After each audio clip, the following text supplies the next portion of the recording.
দুইটা দুই।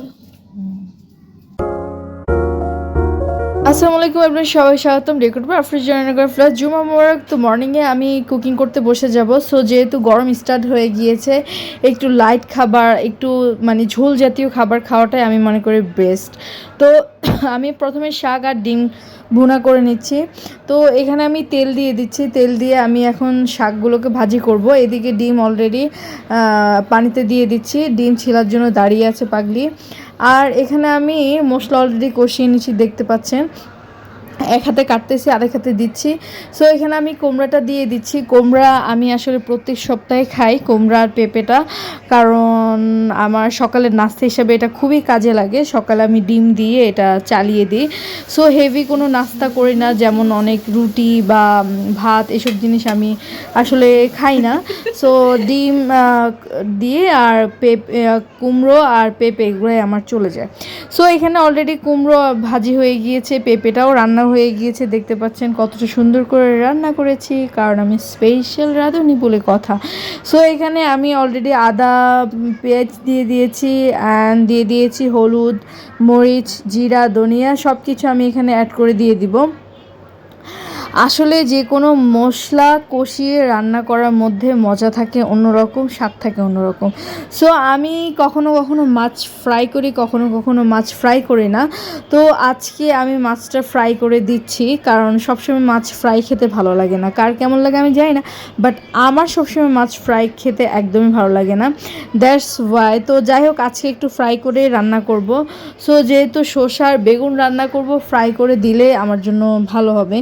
সো আমি এখানে বেগুন দিয়ে দিয়েছি, আর বেগুন একটু মরিচ দিয়েছি বেশি করে, যা কারণ বেগুন একটু স্পাইসি না হলে কিন্তু একদমই জমে না। যাই হোক, এটাকে কষাবো। অলরেডি দেখতে পাচ্ছেন আমার বেগুন রান্না হয়ে আসছে, আমি এটাকে নামিয়ে ফেলবো। অ্যান্ড দেন এখানে আমি মুসির ডাল বসিয়ে দিয়েছি। আমি প্রত্যেক সপ্তাহে মুসির ডাল তৈরি করি, কারণ যেহেতু এক সপ্তাহ রান্না বান্না করি। সো আমি এখন শসা রান্না করব, শসার জন্য নারিকেল। আর আমার শসা নারিকেল দিয়ে খেতে সবচেয়ে বেশি ভালো লাগে, যেহেতু এখন নারিকেল আছে। আফটার অল আমরা নোয়াখালীর মানুষ। তো যাই হোক, এখানে আমি দেখতে পাচ্ছেন ডাল অলরেডি হয়ে আসছে, ডিম অলরেডি ভুনা ভুনা করা হয়ে গিয়েছে। এটা দুপুরে ইয়াম্মি করে খাওয়াবে ইনশাল্লাহ ইনশাল্লাহ।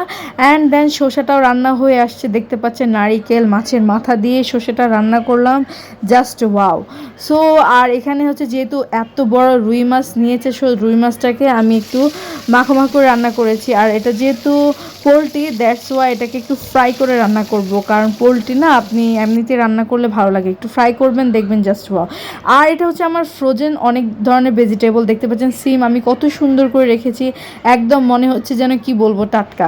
সো আমি যখন সিমের সিজন ছিল আমি এটাকে ফ্রোজেন করেছিলাম। আর এখানে মাঝে মাঝে শেষ। আর মাংস এখন আমি মশলা অলরেডি একে একে দিয়ে দিব। মাংস ফ্রাই করেছি, মাংস ফ্রাই করে এখন এলাচ, দারচিনি, তেজপাতা যা যা এক্সেট্রা লাগবে সব কিছু আমি এখানে অ্যাড করে দিয়ে দিব।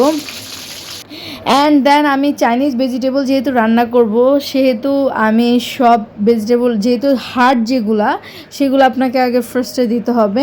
তো দ্যাটস ওয়াই আমি দিয়ে দিচ্ছি। আমি অনেক বছর পর চাইনিজ ভেজিটেবল রান্না করতেছি, মানে আমার তো ভীষণ ভীষণ ভীষণ ভালো লেগেছে। দেন এখানে অলরেডি দেখতে পাচ্ছেন মুরগির জন্য খুবই সুন্দর করে মশলা কষানো হয়ে গিয়েছে। হয়ে যাওয়ার পরে দেন আমি এখানে অ্যাড করে দিচ্ছি মুরগির মাংস, আর এখানে অলরেডি এগুলা সিদ্ধ হচ্ছে।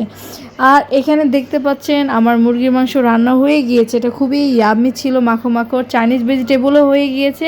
এখন আমি এখানে একটু জিরার ফাঁকি দিয়ে দিচ্ছি, কারণ জিরার ফাঁকি দিলে এটা খেতে জাস্ট দারুণ লাগে, আর একটা অন্যরকম একটা মানে ঘ্রাণ অ্যারোমা ছড়াবে, আর এটা আসলে খুবই ভালো লাগে। তো দেখতে পাচ্ছেন সব কিছু একদম সবুজ সবুজ আছে। আর এই চাইনিজ ভেজিটেবল আপনার স্বাস্থ্যের জন্য খুব বেশি উপকার। এখানে আমি পোলাও রান্না করব। আমি এখানে পোলাও চাল একদম ধুয়ে নিয়েছি, এটা হচ্ছে চাষি। আমাদের পোলাও রান্না ডান। আলহামদুলিল্লাহ আলহামদুলিল্লাহ সারাদিন মানে মর্নিং থেকে দুপুর পর্যন্ত কষ্ট করে হার্ড ওয়ার্কিং করে রান্না করেছি। আলহামদুলিল্লাহ পুরো সপ্তাহ কুকিং করব না, এটাই আমার চলবে। তো সবাই মিলে বিসমিল্লাহ পড়তে বসে গিয়েছি। দেখতে পাচ্ছেন এখানে ডিম ছিল মাছ ছিল, হচ্ছে শাক। আমার কাছে আলহামদুলিল্লাহ প্রত্যেকটা খাবারই খুবই ইয়াম্মি লেগেছে। আমি পোলাও দিয়ে স্টার্ট করেছি ফার্স্টে, আর অবশ্যই খাবারের সাথে একটু শসা, একটু পেঁয়াজ, একটু কাঁচামরিচ, টমেটো থাকলে কতই না ভালো লাগে, তাই না?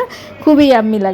সো আমার কাছে মানে রুই মাছটা এটা খুবই ভালো ছিল, মানে এতটাই তাজা আর এতটাই ফ্রেশ এই রুই মাছটা, মানে অদ্ভুত। আসলে বড় মাছের স্বাদ অন্যরকম হয়, এটা আসলে বলতেই হবে। তো যাই হোক, আমি প্রত্যেকটা খাবার খেয়ে নিচ্ছি। আর এত গরম করে রান্না করার পরে মানে একদম শরীরটা ক্লান্ত হয়ে যায়। আর ক্লান্ত শেষে খাবার খেতে কার না ভালো লাগে, তাই না? তো যাই হোক, এখানে আমি মুরগির মাংস নিয়েছি। দেখতে পাচ্ছেন আমি কতটা মাখো মাখো করে ঝাল ঝাল ফ্রাই করে রান্না করেছি।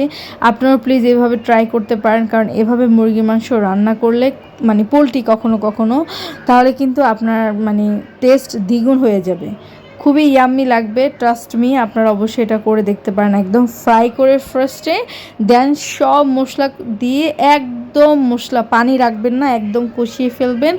আর তাহলে এটা খেতে খুবই দারুণ লাগবে।